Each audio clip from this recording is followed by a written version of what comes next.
Ei, me fala uma coisa, por que a rainha Esther, ela preparou um banquete para revelar o plano maligno de Ramã? Outra coisa, por que o rei ficou surpreso quando ele soube do plano? Ele não tinha assinado o decreto para a matança de todos os judeus com dia e hora marcada? Essas e outras questões serão respondidas nesta videoaula, então não percam!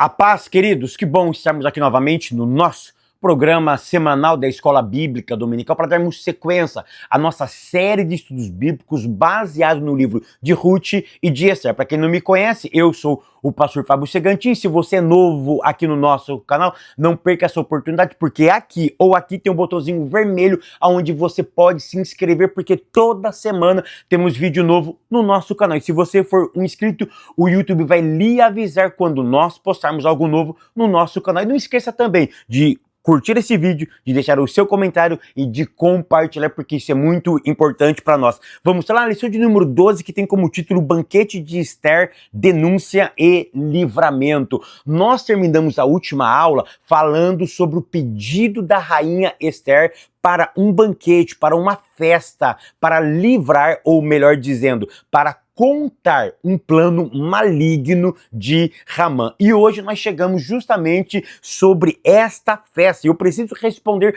algumas perguntas, quais: por que Esther fez uma festa? Qual o objetivo de fazer uma festa?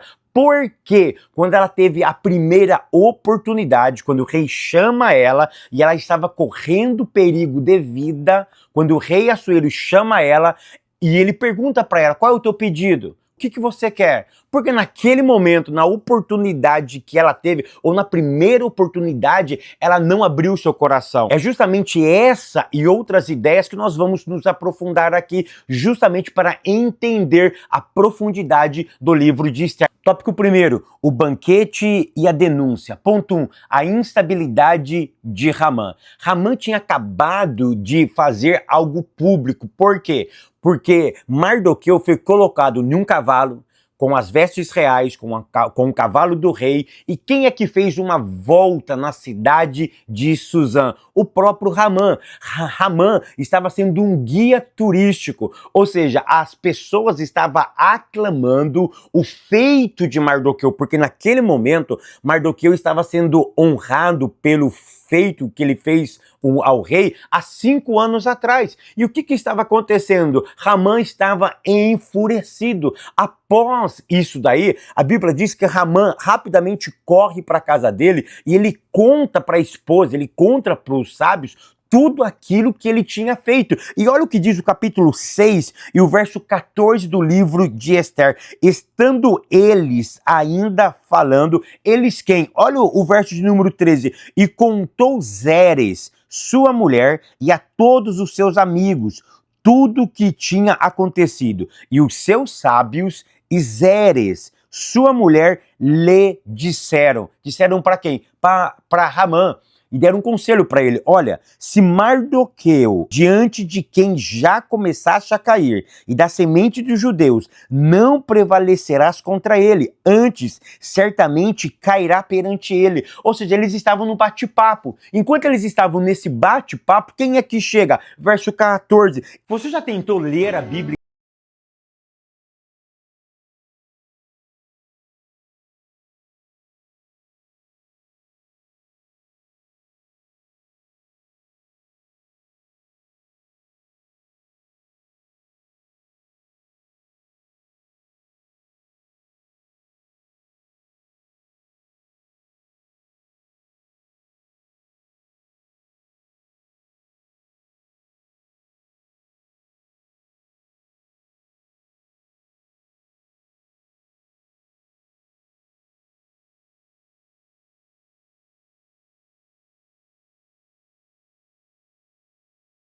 jornada transformadora. Estando eles, ou seja, a família de Ramã, os sábios reunidos, conversando sobre a destruição de Mardoqueu. Era isso que eles estavam tratando. Olha como diz o verso 14. Estando eles ainda falando, chegaram os eunucos do rei e se apressaram a levar Ramã ao banquete de Ester, que Ester estava preparando. Ou seja, Ramã estava num dia realmente, como dizia o meu pai, não era um dia para peixe. Ou seja, ele estava indo pescar, mas tudo estava dando errado. Por quê? Porque aquele a quem ele iria matar, aquele a qual a forca já estava preparada, agora estava recebendo louros. Agora estava recebendo homenagem, agora ele era alvo de misericórdia, alvo de bondade, alvo de honra de quem? Do rei. Ramã realmente estava desestabilizado, ele estava tão louco, conversando com a sua família, que ele não teve nem tempo para terminar o seu diálogo, que chegou quem? Os eunucos. E o que os eunucos fizeram? Apressaram a saída de Ramã. Ou seja, quando o texto diz que apressaram a saída de Ramã, chegaram lá e disseram: Ramã, vamos, não temos muito tempo, o rei está te esperando e Ester também está te esperando. O texto não diz com muita propriedade, mas com toda certeza, Ramã vai para essa festa instável, ele vai desestabilizado. Por quê? Porque o texto diz no verso 14 que ele já começara a cair diante de Mardoqueu, ou seja, quando ele vai a esta festa, ele vai com um sentimento de perda, ele vai com um sentimento que as coisas começaram a dar ruim. Algumas coisas eu aprendo. Qual? Primeira, a lei da semeadura, ou seja, ele começou a colher aquilo que ele tinha plantado. E o que ele tinha plantado, Fábio? Ódio. O que ele tinha plantado? Rancor. O que ele tinha plantado? Um plano maligno contra uma semente indestrutível. Ou seja, isso é inegável, tanto para o bem quanto para o mal. A lei da semeadura, ela funciona. E ela não funciona apenas para crente. Ela não funciona apenas para aqueles que têm uma intimidade ou uma proximidade com o Eterno. Presta atenção no que eu vou te dizer. A lei da semeadura é uma lei universal. Ela não atinge somente os fiéis. E ela não só apenas, ela tem um lado pejorativo para os infiéis. A lei da semeadura é uma lei universal. Saber usá-la faz toda a diferença na nossa existência. Uma outra coisa que eu aprendo é o seguinte, que a vida começa a clamar. Se a lei da semeadura, ela é uma lei que ela não é específica para os fiéis e também não é algo maléfico para os infiéis, a vida começa a gritar. E é justamente isso que começou a acontecer. A vida estava dando indício para Ramã que ele estava perdendo. A vida estava dando indício que ele estava colhendo aquilo que ele tinha plantado. A vida começa a dar sinais. A esposa falou para ele, os sábios falaram para ele, falou assim: olha, você já começou a cair diante desse homem.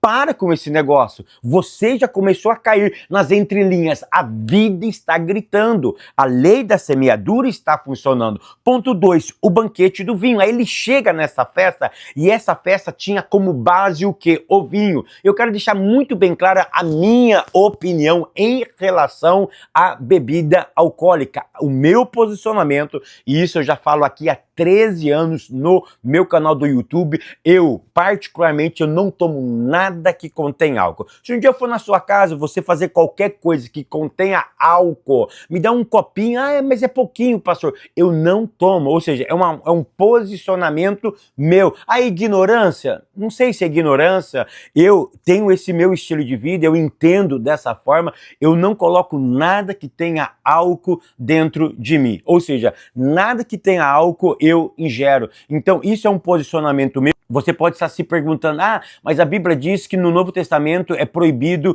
o embriagar-se. Eu concordo com você. Está escrito realmente. Ou seja, dá a entender que se não for para embriagar, eu posso tomar um pouquinho, mas eu, como estilo de vida, eu adotei o quê? Abstinência total. total. Eu não ingiro nada que tenha álcool. Eu não vou ficar julgando aqueles que ingerem álcool, ou seja, é o meu posicionamento. Mas olha que interessante, se você perguntar para um filho, para uma mulher, para alguém que foi espancado, que foi vítima da bebida, e perguntar para ele um pouquinho pode, ele vai ter repúdio pelo pouco. Por quê? Porque aquilo destruiu a sua casa, o seu sonho, a sua esperança. Então eu adotei na minha vida, sendo que eu nunca fui fã de álcool, nunca tive isso como prioridade na minha vida, mas eu entendi logo quando eu me converti que álcool não faz parte da minha vida. É uma opinião minha, eu respeito a opinião de vocês, espero que vocês respeitem também a minha opinião, porque quem me conhece na intimidade, quem me conhece na vida cotidiana, sabe que eu não fico julgando aquele que bebe um pouquinho, aquele que bebe socialmente, ou seja, eu adotei esse estilo de vida. Ponto 3, qual é a tua petição? Nessa festa, ou seja, o rei, quando a rainha chega, quando Ramã chega, quando todo mundo chega, ele faz uma pergunta para o rei. Aí eu começo a me questionar por que apressaram a levar Ramã para a festa? Porque o rei estava também inquieto, ou seja, de um dia para o outro, aquilo perturbou o rei, aquilo ficou na cabeça dele. O que ela queria? Porque ela está fazendo uma festa para me pedir alguma coisa. Ou seja, alguma coisa muito sério está acontecendo com a minha rainha, com a minha esposa, que ela fez uma festa. Eu preciso, antes de falar qualquer coisa, perguntar o que está acontecendo. E é justamente isso que ele pergunta: qual é a tua petição? O que você quer? Me pede, ou seja, isso mostra o quê? Que ele ficou muito preocupado. Ele passou aquela noite pensando e aquilo estava angustiando, aquilo estava tirando a paz e a tranquilidade de Assuero. Essa festa me revela uma outra coisa também, que na vida eu preciso saber exatamente como eu vou fazer as coisas. Quando ela teve a primeira oportunidade para falar para o rei o que tinha acontecido, ela fez pensado, ela elaborou. Não basta eu ter uma oportunidade, eu tenho que fazer essa oportunidade valer a pena, porque o rei faz um pedido para ela. Qual é a tua petição? E ela foi estratégica, ela pensou consigo mesmo, talvez ela pensou consigo: não vou fazer hoje, vou fazer algo público.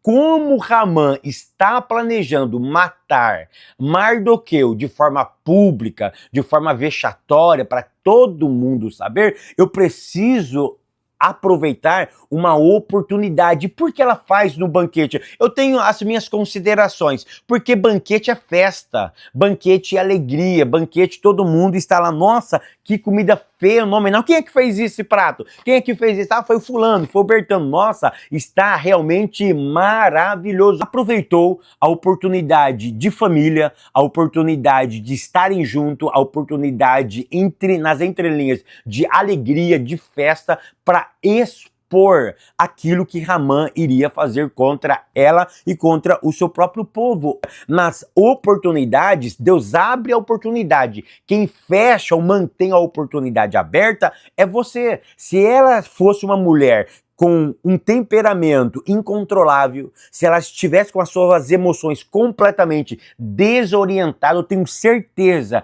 que esse banquete não tinha acontecido. Eu tenho certeza que na primeira oportunidade, quando ela recebe do rei, ela tinha estragado tudo. Ela tinha, com o seu temperamento abusivo ou com temperamento descontrolado, ela tinha arruinado o pedido que o rei tinha feito para ela, ou seja, a porta que o rei tinha aberto. Eu tenho que aprender uma coisa: quando se abrem as portas, quando se abrem as oportunidades que aparecem na minha existência, eu preciso manter essa oportunidade aberta. Somos nós que fechamos ou mantemos ela aberta. Quem abre a oportunidade é o Eterno. Quem abre a oportunidade, nós que acreditamos na providência de Deus, é o próprio Deus. Ele abre a oportunidade. Mas quem mantém essa oportunidade aberta ou quem fecha essa oportunidade somos nós, porque às vezes eu posso fechar aquilo que Deus está abrindo. Por quê? Porque se ele abre uma porta e se compete a mim, ou seja, ele está me dando a autoridade de fechar ou de manter essa porta aberta. Deus providenciou o livramento de morte, porque tecnicamente, quando alguém aparecia diante do rei sem o rei pedir, ou seja, do nada, essa pessoa seria condenada à morte. Mas isso Deus interveio. Isso Deus amoleceu o coração de Assuero, ou seja, ela entendeu que a porta estava aberta. Agora, quem ia manter essa porta aberta? Seria ela. Saber manter a porta aberta faz toda a diferença na nossa vida. Outro detalhe, no meio do caos, Esther manteve o equilíbrio. Olha o que ela diz a partir do verso 3 do capítulo 7. Então respondeu a rainha Esther: ó rei, se achei favor aos teus olhos, e se bem pareceu ao rei que a minha vida e a vida do meu povo seja poupadas, eis a minha petição. A minha petição é o seguinte: eu e o meu povo estamos em sofrimento. Eu e o meu povo fomos destinados à morte. Olha o que ela diz no verso 4, pois fomos, daqui um pouco eu vou explicar isso, fomos vendidos, eu e o meu povo, para nos destruírem, nos matarem e nos aniquilarem. Se ainda por servo ou por servas nos vendesse, eu teria me calado, porque o adversário não é digno de incomodar o Senhor. Presta atenção que ela começa a pedir para si e para o seu povo. Ela não menciona o nome de ninguém. Isso revela o quê? Um emocional estável. Ela soube controlar as suas emoções. Ela poderia muito bem dizer: é aquele safado ali, ó, é aquele mau caráter, é aquele homem ali, ó, que você deu moral para ele, você fez tudo por aquele homem, e agora ele quer me destruir. Ele quer destruir a mim, ele quer destruir a minha reputação, quer destruir a reputação do meu povo. Ou seja, ela não ataca ele. Ela se coloca numa posição de destruição. Ela pede para si. Ela não acusa quem é a pessoa. Ou seja, essa pergunta, ela queria que fosse feita pelo próprio rei. Isso é saber usar a oportunidade. No meio do caos, ela manteve o equilíbrio. Ela fala de si, ela roga por si, ela roga pelo seu povo e ela pede o seguinte: olha, eu não estaria aqui se nós tivéssemos sido apenas vendidos. Mas o problema não é que nós vamos ser escravos, nós vamos ser aniquilados, nós vamos deixar de existir. Ou seja, eu e o meu povo, nós seremos riscados de uma vez por todas do mapa. Nunca mais alguém vai conhecer a história do meu povo. Vão olhar e não vão encontrar um judeu sob a face da terra para contar a história do meu próprio povo. Ela manteve as emoções de forma intacta. Aí eu entro no ponto 2, a fúria do rei contra a injustiça, a revelação do plano. Ponto 1, a revelação do plano. Ela sabia exatamente o que tinha ocorrido. Ela não inventou nada. Ela não precisou aumentar a história. Ela não precisou diminuir a história. Ou seja, ela ponteou exatamente o que iria acontecer com ela. Por quê? Porque numa hora que nós temos a oportunidade, nós temos a mania de se tornar vítima ou de se vangloriar. E em nenhum momento ela se exaltou, ela usou a posição dela de mulher do rei, de esposa do rei, de rainha, para neutralizar o pedido de alguém. Ela não usou do seu poder para se colocar numa posição de favorecimento, não. Ela se colocou também naquele posicionamento de vítima. Ela estava dizendo: olha, eu estou sendo vítima disso, eu também vou deixar de existir, eu não vou mais existir, eu e nem o meu povo. E ela sabia exatamente o que tinha ocorrido. Ela se coloca como uma destinada à morte. E quando ela diz no verso 3, pois fomos, aqui ela mostra 3 coisas. Primeira, humildade, empatia e solidariedade. Olha o verbo que ela diz, somos ou fomos. Fomos quem? Eu e o meu povo. Ela se inclui. Olha o que ela diz no verso 4, pois fomos vendidos, eu e o meu povo, para nos quem? Eu e o meu povo, nos aniquilarem, nos matarem, nos destruírem. Ou seja, olha o que ela diz no verso, continuando ainda. Se ainda por servo ou por serva nos vendesse. Isso mostra empatia.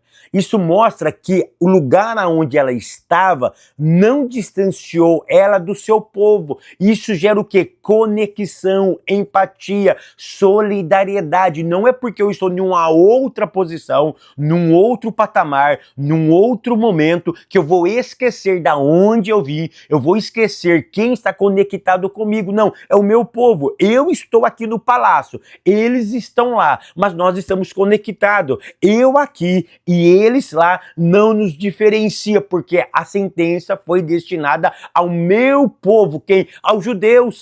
Revelou ali exatamente qual era a sua nacionalidade, qual era a sua origem. Ela diz, eu sou judia, eu sou parte deste povo, eu estou na lista para morrer. Aí entra no ponto 2, aí o rei pergunta, quem fez isso?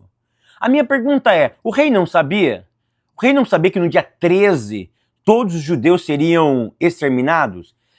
Que ele assinou, ele bebeu juntamente com Ramã para festejar isso daí? Será que ele não sabia? Ou seja, algumas interpretações, duas hipóteses podemos tirar aqui. Primeira hipótese, ele não sabia de tudo. Como o palácio era muito grande, ele não sabia de todos os seus detalhes. O autor vai trazer algo muito interessante, que às vezes nós, pais, dentro da nossa própria casa, existe coisas que a gente não tem conhecimento de tudo. Passa 1, 2, 3 anos, por exemplo, o nosso filho vai falar alguma coisa e a gente fala, poxa, eu estava dentro de casa e eu não tinha percebido, eu não sabia o que estava acontecendo nesse período. Ou seja, com poucas pessoas, às vezes nós não sabemos tudo. Imagina num clero, imagina numa administração pública, imagina em algo tão monstruoso e grandioso.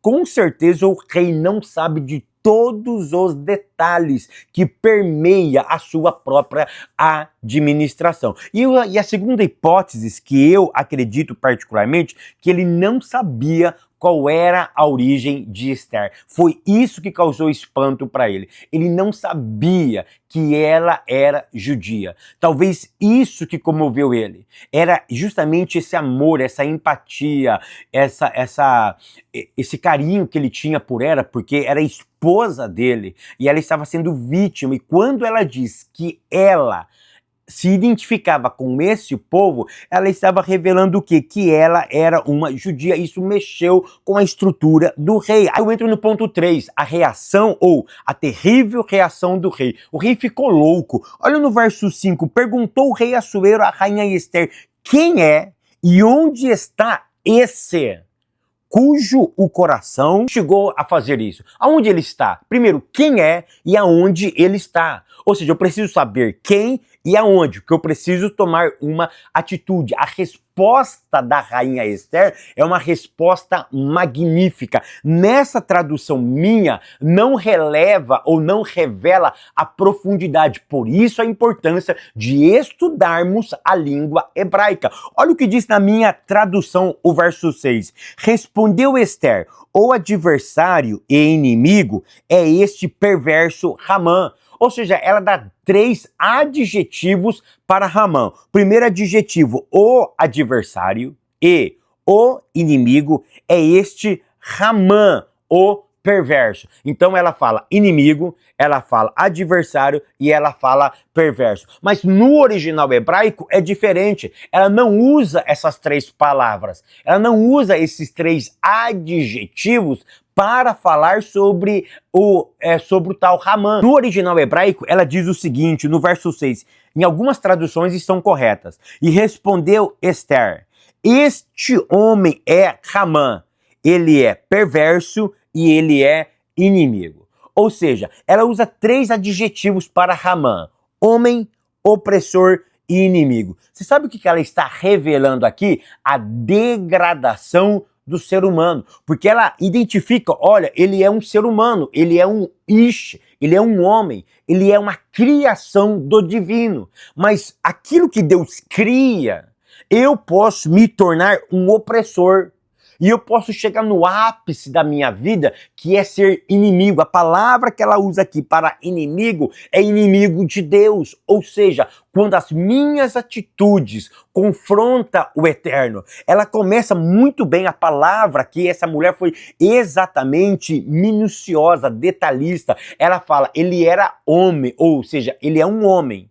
De homem, ele passa para opressor. E de opressor, ele passa para inimigo. Ela está revelando a degradação do ser humano. Ou seja, aquilo que um dia ele era homem, ele deixou de ser. Ele se degradou, ele se manchou, ele destituiu a sua originalidade. Quando ele planejou esse plano maquiavélico, esse plano doentio, esse plano ébrio, louco, embriagado de ódio, de rancor, quando ele planejou isso, ele estava de alguma forma desfazendo a sua hombridade. Ele deixa de ser homem e ele passa a ser opressor. E de opressor ele vai evoluindo, melhor dizendo, ele vai se descompondo até se tornar um inimigo. Então o que é? Ela está revelando a possibilidade daquilo que era humano, daquilo que era propriedade de Deus, daquilo que tinha a capacidade de viver em sociedade e de viver para a glória de Deus, aquilo que é um homem se tornar inimigo, ou seja, eu vou me degradando, eu vou me desconstruindo. É isso que a rainha Esther está revelando. Esse cara aqui, ele é homem, mas de homem ele passou a opressor e de opressor ele passou a inimigo. Ele chegou no ápice, ele chegou no fundo do poço de um homem fora da presença de Deus. Aí eu entro no ponto 3, o grande livramento. A Bíblia diz que o rei ficou tão enfurecido que ele vai para o jardim. E quando ele está no jardim, o que Ramã faz? Ramã deita no colo da rainha Esther pedindo misericórdia, pedindo por clemência. E quem é que entra nesse momento? Ramã. Quem é que entra? Assuero. E Assuero já estava embriagado, por quê? Por ódio, por raiva. Ele estava embriagado por sérias coisas e ele começou a ver uma outra coisa. Ele não viu um homem pedindo clemência, viu um homem tentando assediar a sua própria esposa. Aí ele ficou mais enlouquecido ainda. Aí ele ficou mais ébrio, ele ficou mais doente, ele ficou assim, mais misturado com ódio e com rancor. O que isso me ensina? Me ensina o seguinte, que quando eu estou plantando ódio, quando eu estou plantando mal, isso é inevitável voltar para a minha vida, porque aquilo que não é, volta a ser. Você percebe que Mardoqueu não estava se inclinando porque ele adorava um único Deus? Ou seja, aquela inclinação positiva ou a não inclinação positiva de Mardoqueu estava ferindo o coração de Ramã. Quando Ramã agora está pedindo por clemência verdadeira para a rainha Esther, o que o rei viu? O rei viu outra coisa, é a lei da semeadura. Ele estava plantando ódio, ele iria colher ódio. Ele estava plantando a morte, ele iria colher a morte. É justamente isso que aconteceu. O rei ficou tão enfurecido que aí aparece quem? Os oportunistas da vida. Ponto 1. A história da forca chegou ao palácio. Aquilo que somente a esposa Zeres e os sábios sabiam, a notícia se espalhou. O que aconteceu? Agora todo mundo sabia, ou outras pessoas sabiam, que na casa de Ramã tinha uma forca. E essa forca tinha 22 metros de altura. Ou seja, aquilo que era de família, aquilo que somente os seus íntimos sabiam, tinha vazado. O mal estava se espalhando. Aí aparece um homem chamado Arbona. Arbona sabia. E Arbona diz para o rei, olha rei, é o seguinte, Ramã acabou de fazer lá nos fundos da casa dele uma forca. E essa forca tem 22 metros de altura. Quando Arbona faz essa revelação para o rei, ela tinha no mínimo 2 objetivos. Primeiro, talvez misturado com ódio, com rancor, com talvez Harbona estava pensando o seguinte: olha, chegou o momento de eu me vingar de Haman. Talvez Haman era muito austero, era muito implacável, era um homem duro de coração, que pensava somente em si, e no momento de fragilidade, aquelas pessoas que não tinham também um coração amoroso, um coração de misericórdia, usou aquela oportunidade para ver a ruína de Haman. Ou seja, essa revelação também é uma sugestão. Estava revelando, sugerindo. Olha, ele planejou uma forca, ou seja, existe uma forca lá na casa dele, nas entrelinhas. Essa forca é para enforcar Mardoqueu. Harbona estava nas entrelinhas dizendo o seguinte: olha, melhor coisa seria essa forca não ser para Mardoqueu, mas transformar agora para quem? Para Haman. Ele estava informando, ao mesmo tempo sugerindo. Eu entro no ponto 2. Os ventos mudaram. Ou seja, esse pedido, essa revelação que Harbona estava fazendo, ao mesmo tempo era uma sugestão. Ou seja, aquilo que era para Mardoqueu, o vento mudou. A história mudou, ou seja, agora ele seria alvo daquela própria forca. A lição nossa é simples, clara e objetiva. Eu preciso plantar o bem para eu colher o bem, porque se eu planto o mal, um dia o mal também vai me pegar.